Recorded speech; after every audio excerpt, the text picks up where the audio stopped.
Welcome everybody to Archive Dives with Oxen AI, where each week we dive into an interesting research paper and try to tease out the key details that you can apply to your own work. Today we're doing a really cool paper called ReFT, and we actually have the authors with us today to answer any questions as we go along. ReFT is a cool fine-tuning technique that operates on the representations within a neural network instead of modifying the actual weights itself. And so we'll dive into what we mean by representation and how they do these cool, what they call interventions on top of the representations. Everything in their paper is open source, and they provided code as well. So if we have time at the end, I will give a little live demo of training a ReFT in less than 60 seconds, and we'll see how well that goes live.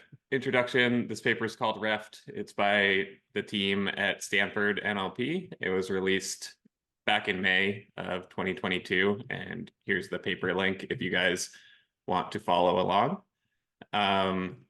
This paper introduces a technique called ReFT that stands for representation fine-tuning. And what's cool is they intervene with the hidden representations internal to a model to learn task-specific representations.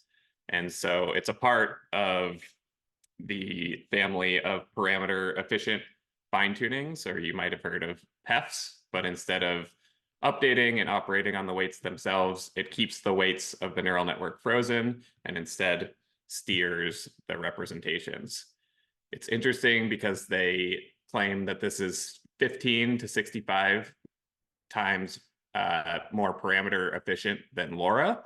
And while being more parameter efficient, it also delivers better results on many common sense reasoning tasks.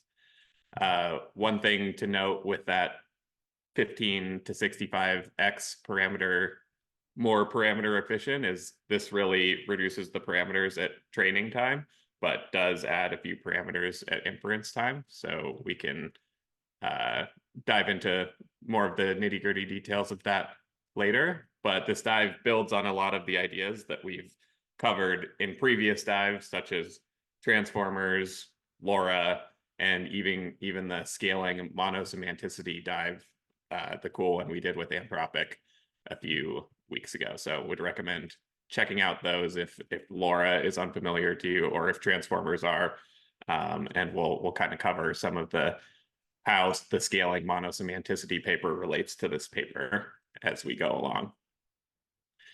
And so a little background on why this work is important is obviously large language models are powerful tools, but they might not be suited for every task right out of the gate.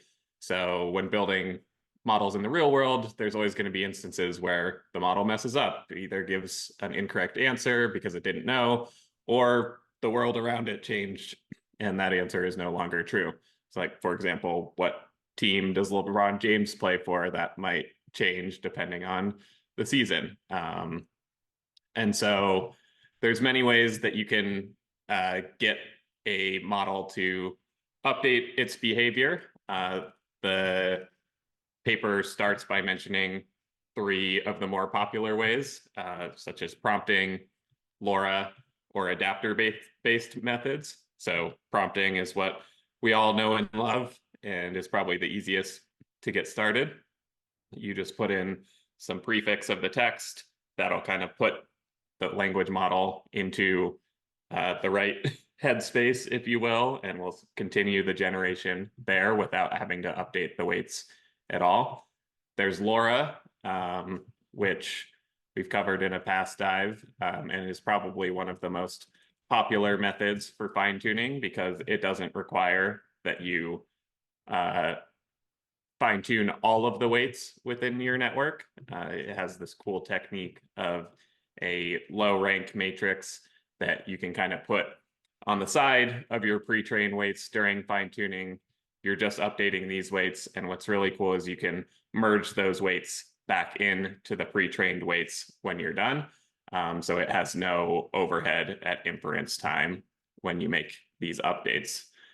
And then finally, they mention adapter-based methods, which require you to add additional layers either at the end or in between that are learnable. And they add a little additional overhead during inference time and are not usually folded into the original weights. So this could look like something, oops, that image didn't get copied over. Could look like some weights at the end. Why my Notion's not working here? But I'll just put this link in for reference. So you might have your initial weights here, and you might have some adapted weights at the end, and you're just updating these weights as you go along, but these remain frozen.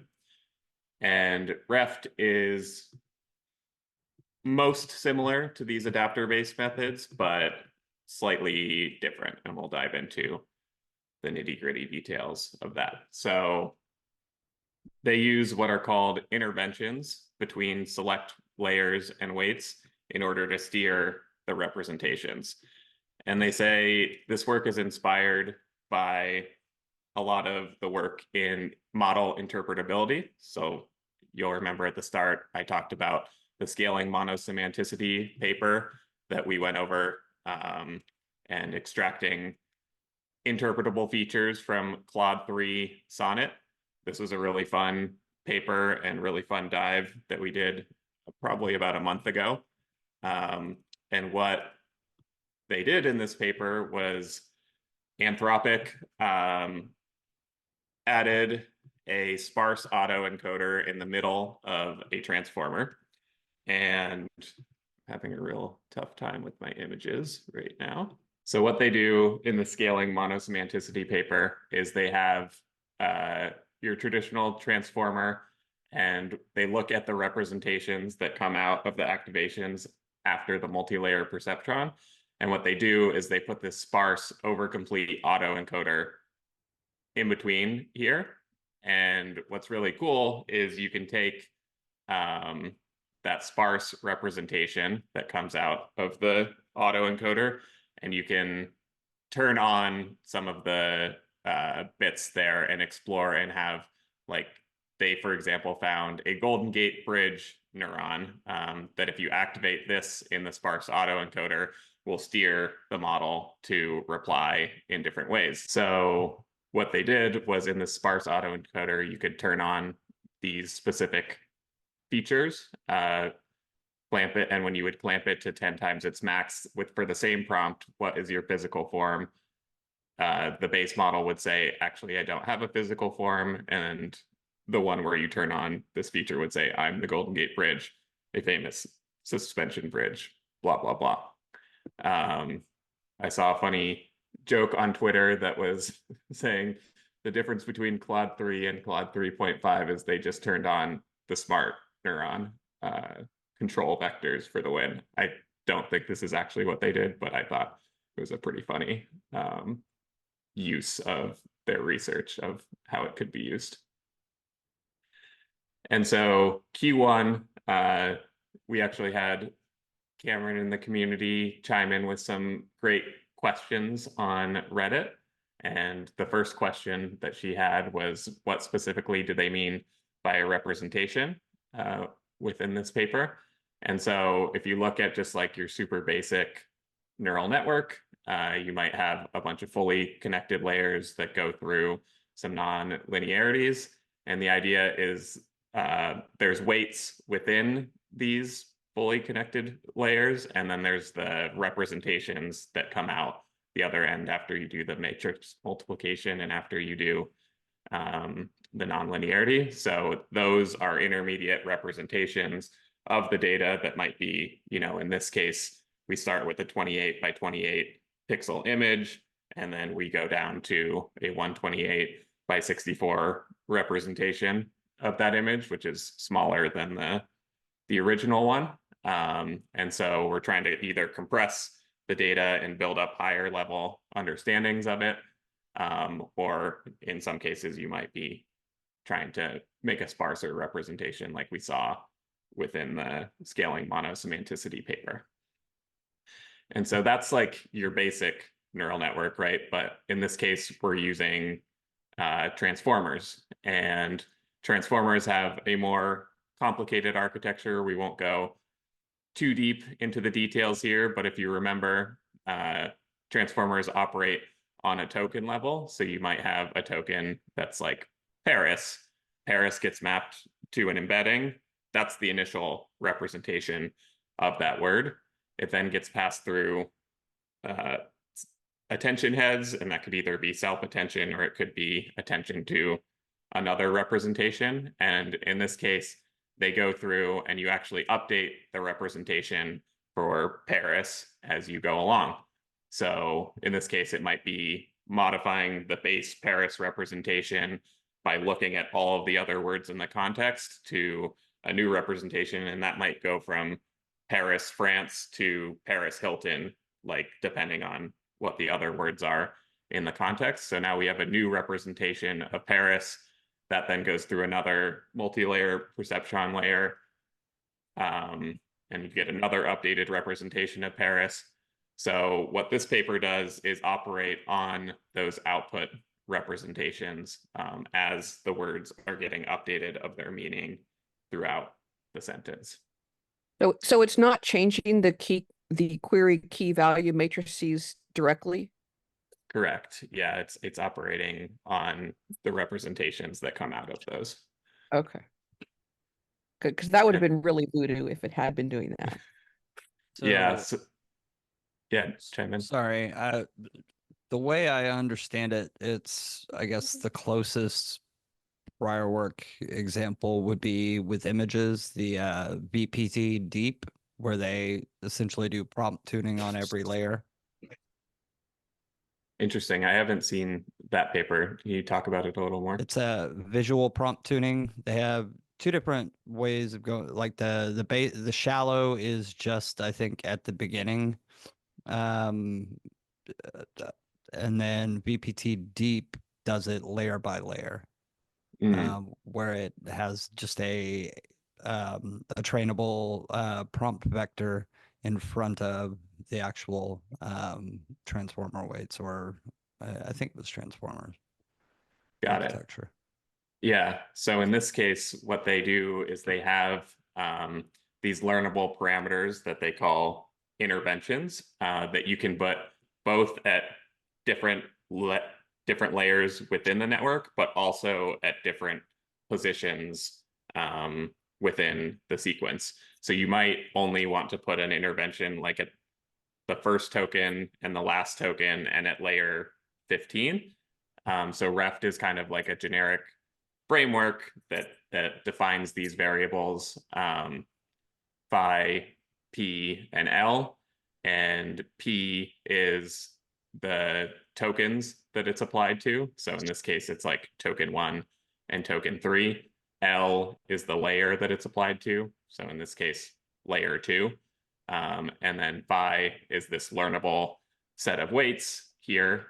They have a really nice diagram of the internals of the math. And so what ReFT is kind of a framework saying that we're going to intervene on the representations or the outputs of these intermediate layers.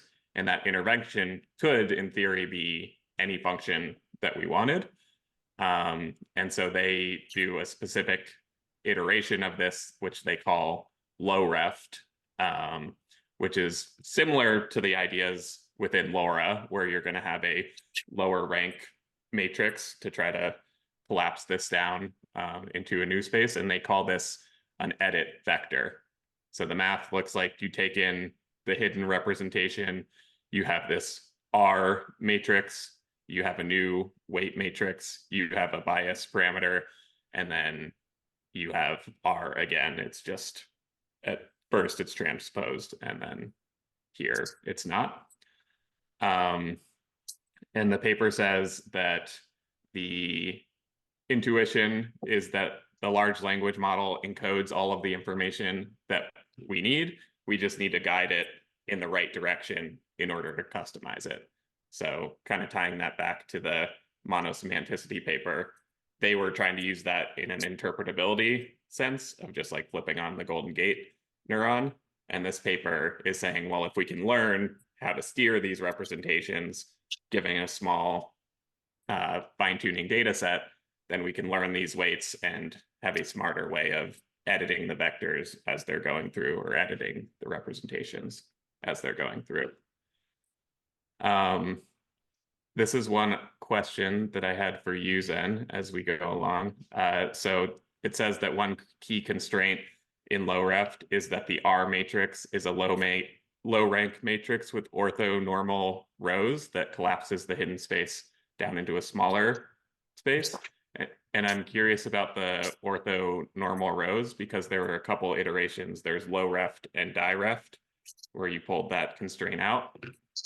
And I saw one paper about this orthonormal constraint, but maybe you can shed a little light on the intuition there. Yep. Can you hear me? Fine. Yeah. Yes. Yeah. So basically we constrain the so we provide two variants. One is low ref and the other is diref in the paper. And then diref, it's simply like replace the R matrix in an equation that you have with another arbitrary weight matrix. And that makes us like really look like a LoRa, transformation.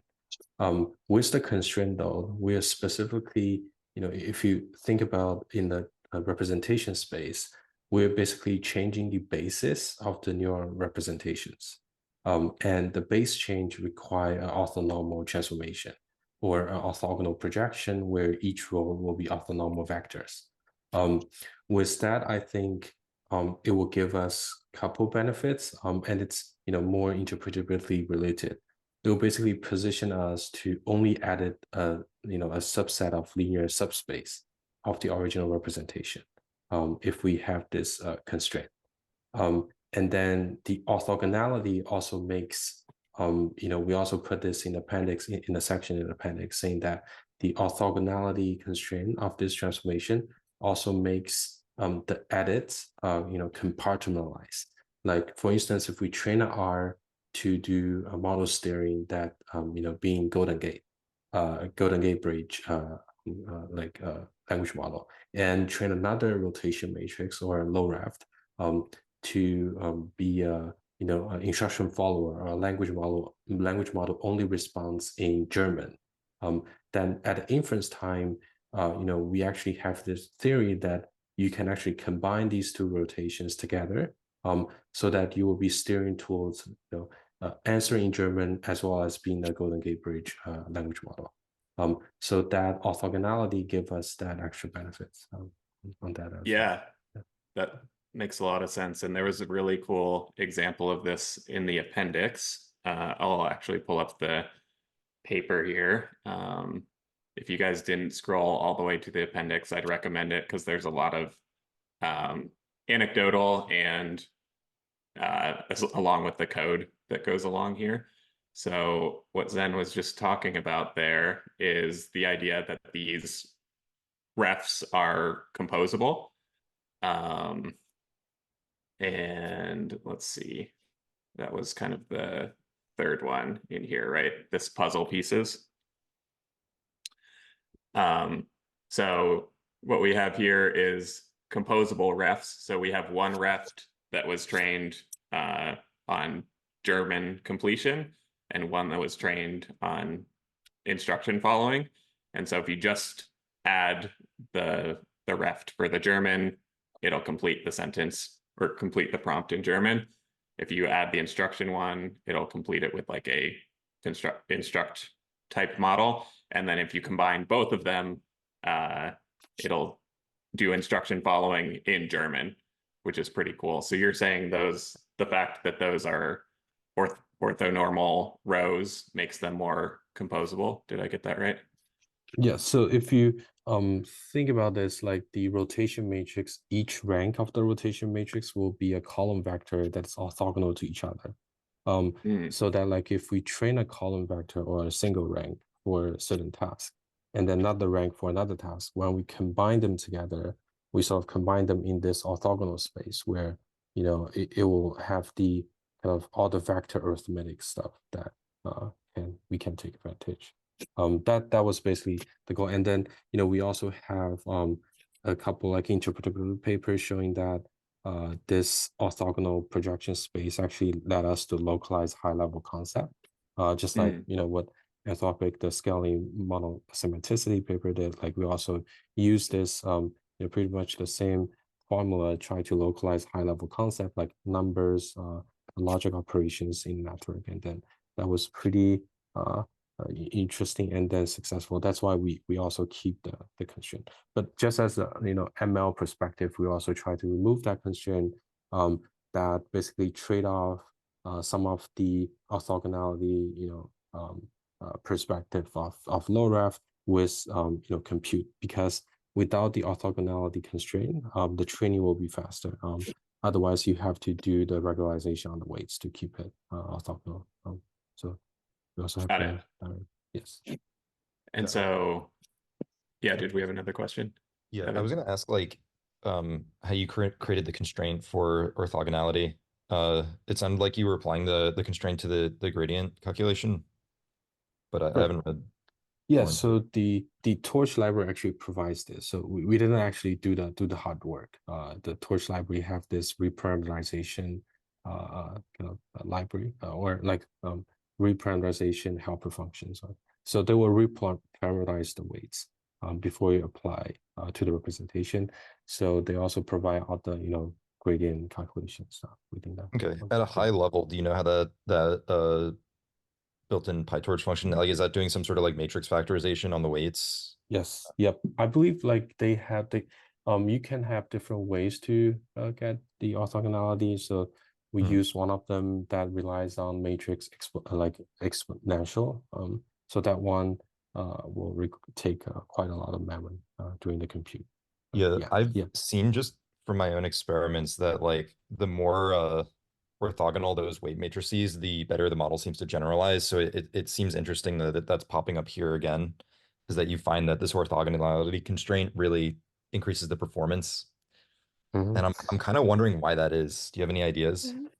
Right. So that's why we also run this DREFT ablation here, try to verify like the R constraint, the constraint on W, like make it as a rotation matrix R, actually give us like benefits. So we did that like for all the tasks.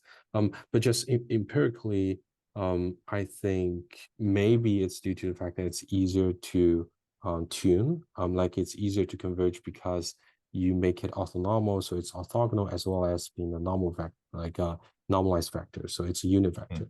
I guess in a fine-tuning scenario, right? You don't want to throw off like the distribution of the activations. That will just like snowball error into the later parts of the network, right?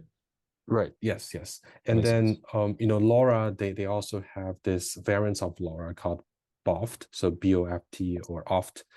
That's also stands for like orthogonal fine-tuning. And that one it's like more comparable to the weight space having this orthogonal constraint. They also show that it's like easier to converge and then reach like slightly better performance than LoRa. Is there a link to the PyTorch functions you were talking about? Like I actually did not know that was built in. That seems kind of so I will share in the chat. Thank you. Yeah. Thanks. Great questions. Cool. So any other questions on the formulation here, the difference between low reft and direft? The training objective is just your standard language modeling for the fine tuning here. It's just that you have these learnable parameters in the middle that intervene at certain layers and positions. I think I'm realizing, sorry, this might not be related to what you just said. Like, when you're talking about like throwing off the magnitude, you have like orthonormal, right? So you have the normalization and then you also have the orthogonality. And those sound like two different things. Like, was there a experiment where it was just normalized, but it wasn't like the magnitude of the transformation, it was normal. So there was no magnitude shift, just a rotation, but it wasn't necessarily orthogonal, or are those the same thing? Right. So we didn't. Yeah, it probably will be a different thing. So you can think of as like you learn a rotation matrix and then you learn another like scalar on top of that for each column, right? You can scale each column differently. We didn't actually try that. So the yeah, so one benefits of orthonormal, I think it's again, this is rooted from the interpretability work that we were doing. Basically, like if it's orthonormal, you can think of the after the transformation, the activation, it's like a linear combination of the original neurons. And then we think that it's a nice property just for the interpretability standpoint. I see. Like, yeah. So but that could be worth to try, I think. So it'd be a more complex affine transformation other than the rotation, which could be cool. Nice. All right, cool. So let's dive into some of the experimental results. And so, like I said, there's a couple hyperparameters that you pick here. There's the positions that you want to intervene on. There's the layers that you want to intervene on. And I think I remember either seeing in an implementation or reading somewhere that Zen, correct me if I'm wrong, but you picked the start of the sequence and the end of the sequence and somewhere in the middle for the layers you intervene on. Can you shed a little more light on those decisions? Right. Yeah. And then specifically, so basically, like the position was the additional hyperparameter. If we just do an apple-to-apple comparison with Laura, Laura doesn't have that. Laura has Right. its own like additional parameter like alpha and other like factors. Here specifically for the position factors, we only try to apply the interventions on the prompt tokens. So that actually give us benefits during the inference time.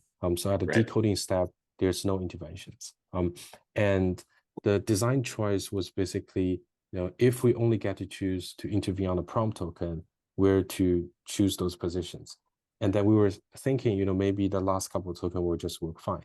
And then it turns out, if we add the prefix token, it will be be even better. So it's more like a kind of empirical study on top of like where we actually want to do the intervention. But we specifically constrain ourselves to only intervene on a prompt token. So there's no decoding step intervention. And then you can pre-compute that and put it in the KB cache. Yep. Right? Yes. If we want to optimize it. So the current library doesn't optimize for that. And this actually leads to one eventually when you go to the results, like because we only intervene on the prompt token, it actually means like we can sort of edit. We're actually doing the representation edit without the decoding step intervention. So that we pre-position the prompt representation to be answering the task, like the task, whatever task that you want the model to steer to answer. So that's one benefits, but I guess we can talk later when you go through them. Cool. That's great. If this is happening at inference time, what's the performance impact? Right. So if it's happening like, you mean like if we add the intervention to each decoding step? Correct. Yeah. So that will actually make us a lot like adapter. Adapter, it's one of the main thing that we sign and also compare with in the relative work as well as the result section. So the adapter, it's like you're adding this thin layers between in between layers in the transformer models. And you can also think of the intervention as sort of adapter, but gets applied only to the prompt token. So if we do the intervention on the decoding step, then we will be a lot like adapter, but with skipped tokens in the prompt, because we only intervene on the prefix and the suffix in the prompt token. And the adapter itself, people analyze adapter a lot, and then one key disadvantage is actually it adds quite a lot inference overhead compared to LoRa, because LoRa can merge the weights in. So that does give quite a lot of overhead, I think, if we do the intervention on the decoding step. Cool. And then I had a question around the percentage of parameters here.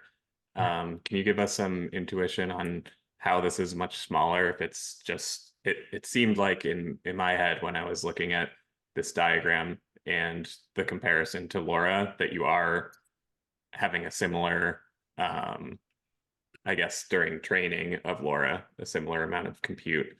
But why are these parameter counts so different? Yes, yes.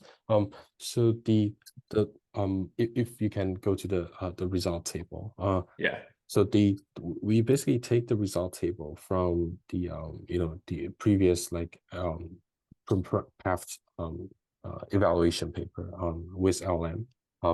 And in that paper they did so the LoRa number is the best number that we take basically from their result table. And then how they're where this result come from is actually they did bunch of ablations, like they apply LoRa to different components in the model, like QK matrix or whether it's MLP matrix, and this was their best selection out of their Pareto frontier, if you can think of. And it turns out the best performance LoRa or adapter, it's actually applied to all the QK transformation as well as MLP. And I think that's where the LoRa parameters are coming from.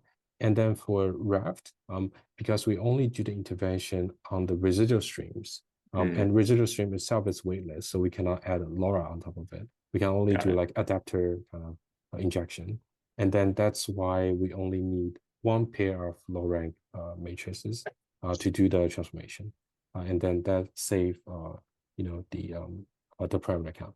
And then again, just a sidetrack a bit, like from the interpretability work again on the SAE work, sparse autoencoder that you just showed. Again, people are just trying to find that the residual stream itself actually work as an information bottleneck in the transformer streams, and that actually contains a lot of information. So we think it's also a good place to do the intervention. We can obviously try to do interventions on the QK results, or OV circuits, which is after self-attention, or MLP output. But if we do that, then the parameter count, there will be no saving on the parameter count. I think it'll be pretty comparable. But we did not actually run those ablations in this paper. Like whether this is the Pareto frontier of ReFT, we're not sure yet. Got it. And then one more quick one before we get to Evan's question. So it feels like this is a really nice way to like steer the outputs rather than add new information. Is that the right intuition, or do you think ReFT could be used to like add additional information within those intervention parameters? Or are you like assuming the base model has all of the knowledge and then this is kind of like steering it in the direction you want? So based on the current experience with ReFT myself, I think it's more on the second thing that you mentioned, like it's more about steering.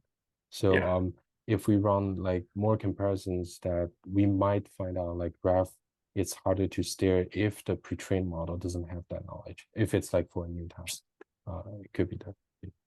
We actually have like some of the results shown in the math arithmetic reasoning part, which is quite hard to steer for exact math reasoning. And then for that, it's on at the second results section. And we're actually not doing better than LoRa.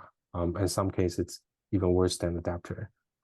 So this also shows like sometimes it's harder to steer for like the tasks that require reasonings or long generations or exact generations, like for math. Got it. Cool. Evan, did you have another question? Yeah. How did you select which token positions to apply the representation fine tune to? Yeah, so it's more empirical. So we didn't have any theory. Okay. Yeah. I just from like reading like attention sinks a while back, like I'm wondering, like, did you try applying it to just the first token in the sequence? Yes, right. So offline we try prefix only, suffix only, and then combine. And it turns out combine them, it's works the best. And then especially you can share the weights among those tokens.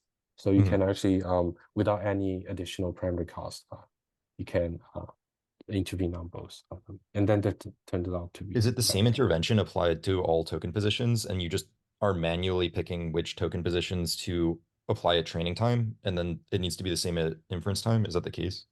Right. So that was one configuration. And then if you turn off the share weights option, then sort of each position will get their own intervention, or it could be like prefix sharing other interventions, suffix sharing the same intervention. What was the difference when you like changed it from prefix to suffix? I think that's like a really interesting thing because when I'm creating prompts with tons of context, I feel like it's kind of the same thing as like telling the task. Like let's say you like plug in a textbook, right? And you're like extract some information from this textbook.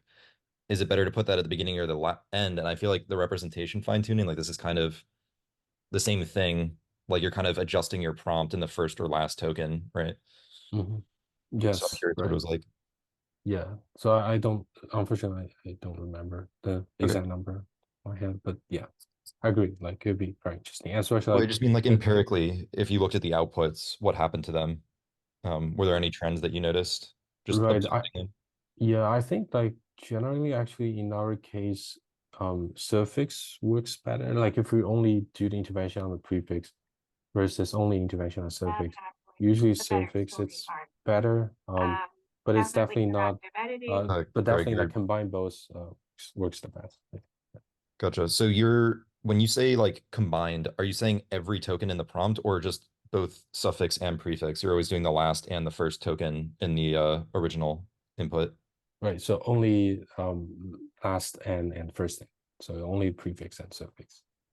Gotcha. I think that's funny because like very naively, I just decided to take my prompts and put them at the start and the end. And my like intuition for why that would work, and let me know if like maybe this makes sense. I'm curious what you think. Is that when it's like reading the information or like those in-between tokens, it has something to reference about what's most important in it, and then it kind of gets reminded at the end what the actual goal is. Yes, right. That's actually exactly our thoughts when we designed this. But it Okay. turns out to be quite hand Nice. wavy at the end.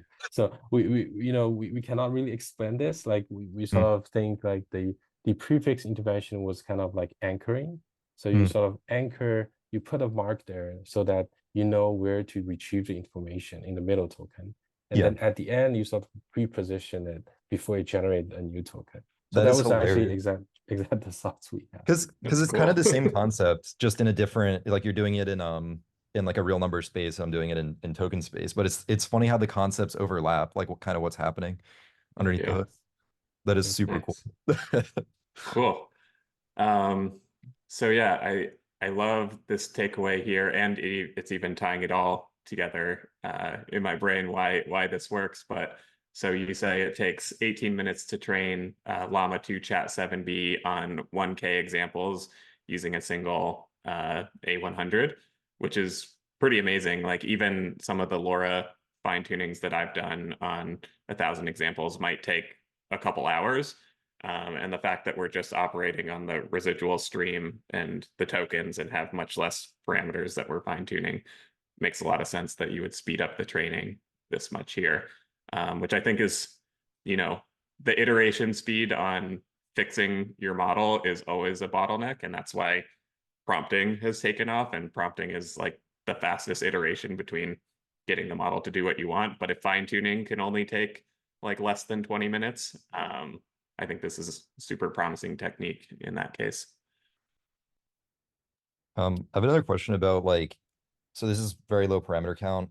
Is this able to like encode large corpuses of knowledge? Like, let's say I want to like fine tune all the documentation in my business. Do you think that would work better or worse than like LoRa?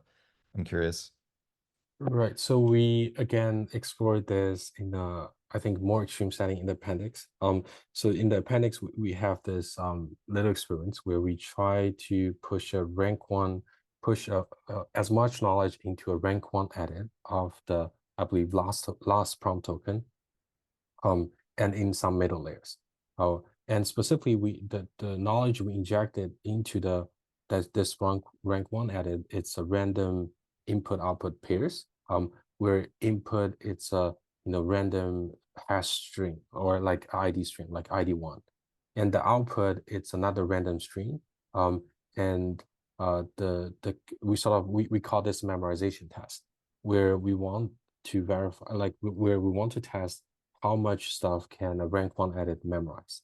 And then turns out it's quite powerful. Wow. We can remember, I believe, like up to 128 or 256. We have a diagram below this showing, how much random input output pairs we can put into the language model with Does that it rank 1 edit. does it and- matter like so you have the representation fine tune? Are you applying this after every block in the transformer or just certain ones? Because I'm wondering if the layer that you do this intervention at changes how much information can be contained in that rank 1 edit. Right, so we vary the layer. So that Okay. the plot shown here is on the x-axis. It's for like if it's for 7B, then it's up to I believe 32 layers. And then 13B it's not it's a quite like it's a couple layer more. But we only show it up to like 32 layer to have a comparison between 7B and 13B. But x-axis is the layer number.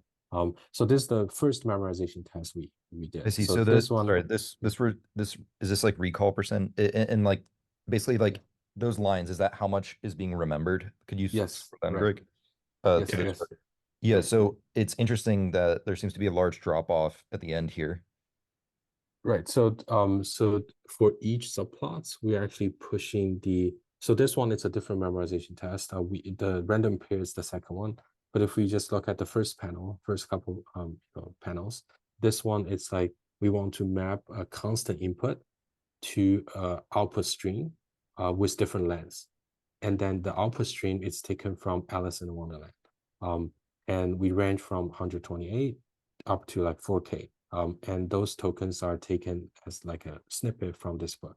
And this again, it's with that rank 1 edit on a single block of transformer digital streams.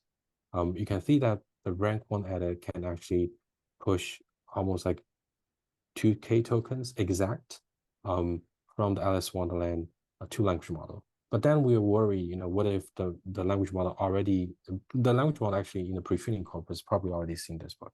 So then we tested with, scrambled version of Alice Wonderland. We change the word order randomly, and then we do the same experiments. And then we also try, random token streams. So that way we already get into like, we are mapping a random input to basically a random sequence, a list of token IDs.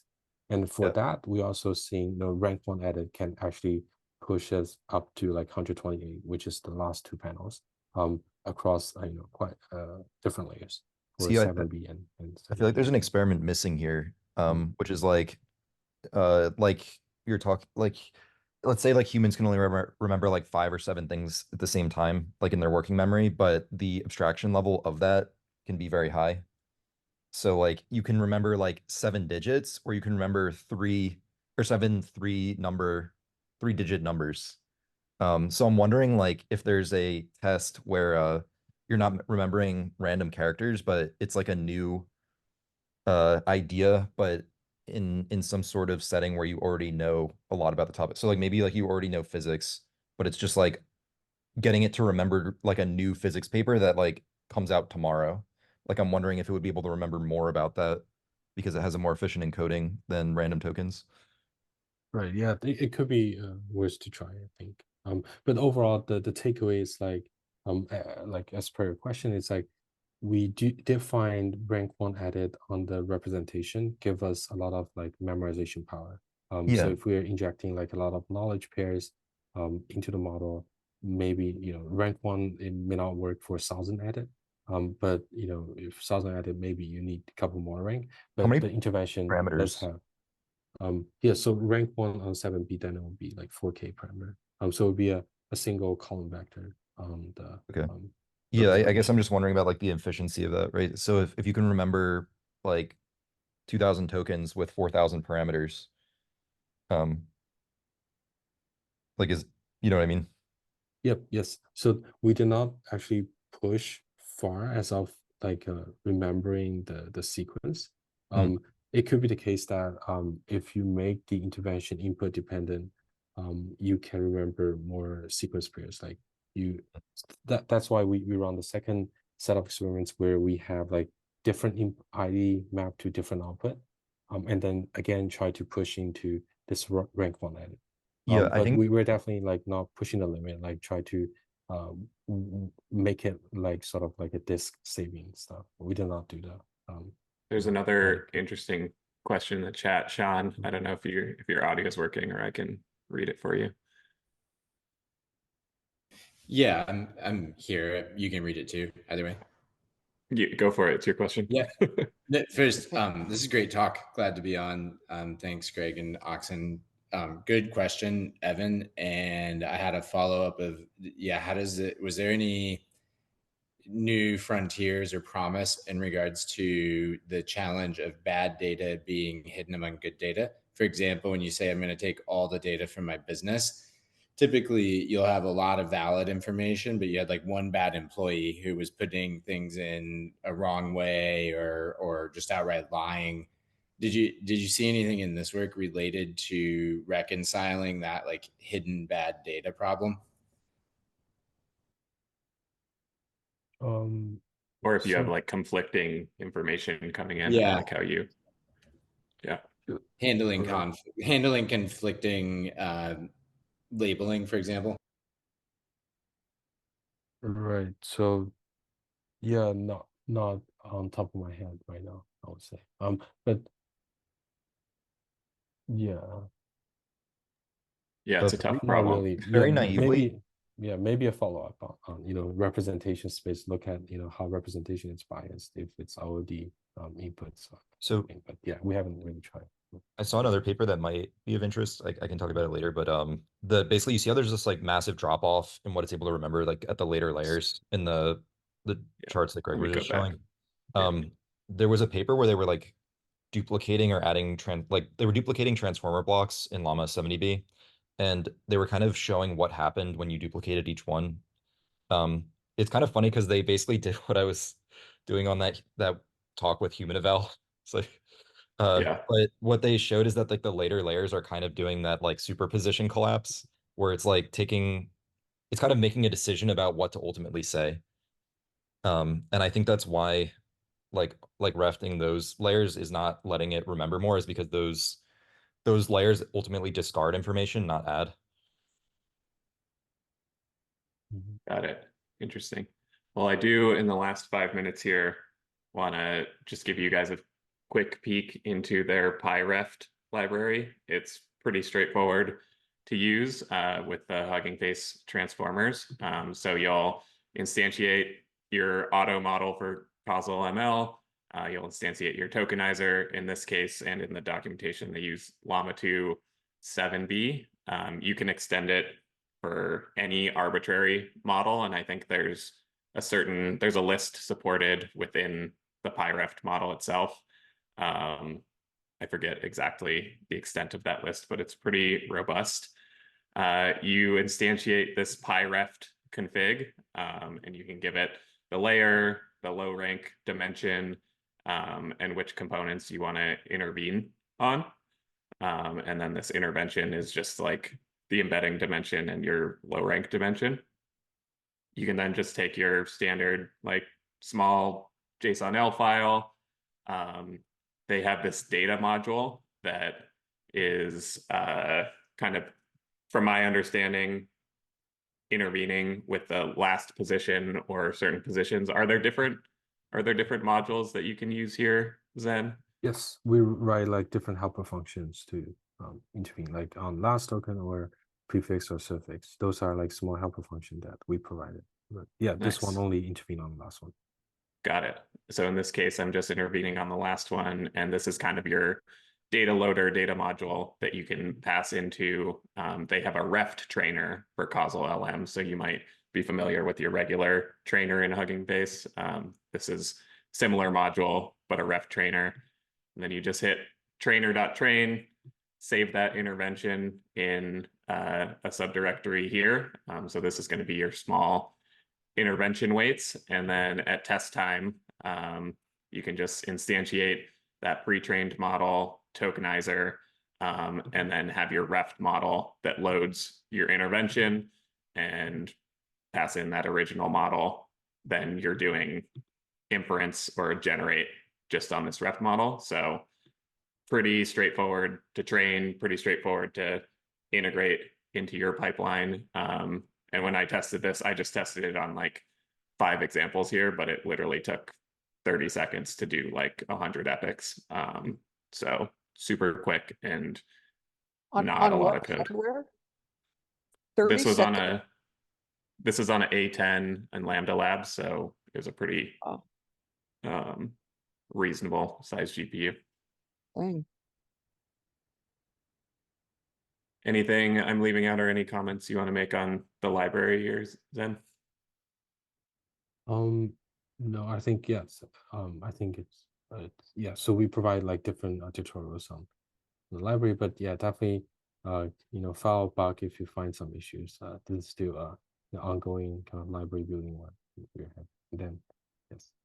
Yeah, and then Happy to I think so. I tried it originally on the Gemma series of models, and I think Gemma 2 wasn't quite supported yet. Can you give a pointer on like where to point people to contribute to those? Right. So it will be so ideally actually the library should support any torch modules. But if we're not so yeah, but we do have a list of like internal kind of supported models, and then those models we actually support intervention savings and loadings. For regular torch models, if we were to do the intervention, we can do it, but the model saving and loading, you need to customize it. Got it. Essentially, yes. And then So yeah, you basically have to like come up with a config, and then load it as load the model as a ref model, and then after you train, you have to call like ref model.intervention, and then you do the torch save, each one yourself. And then when you do the loading, you also have to give the config, load a random initialized ref model, or the model plus the random initialized interventions, and then load the intervention yourself. But if we were to do the workaround, then ideally like all the torch models should be supported. But in case like a Gemma it didn't work, you can file, but you can look into this. got it. Cool. So mainly at that saving and loading step, it sounds Yes. like is where. Okay. Great.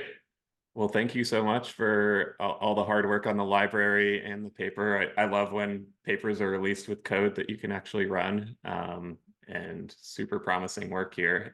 What are you working on next, or what's like top of mind for your lab?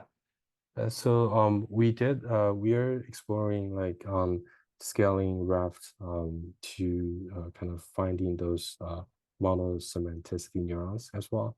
Try to see if we can instead of doing this SAE pre-training where it's unsupervised, whether we can have ReFT integrated so that it's actually causally supervised to find the concept at scale.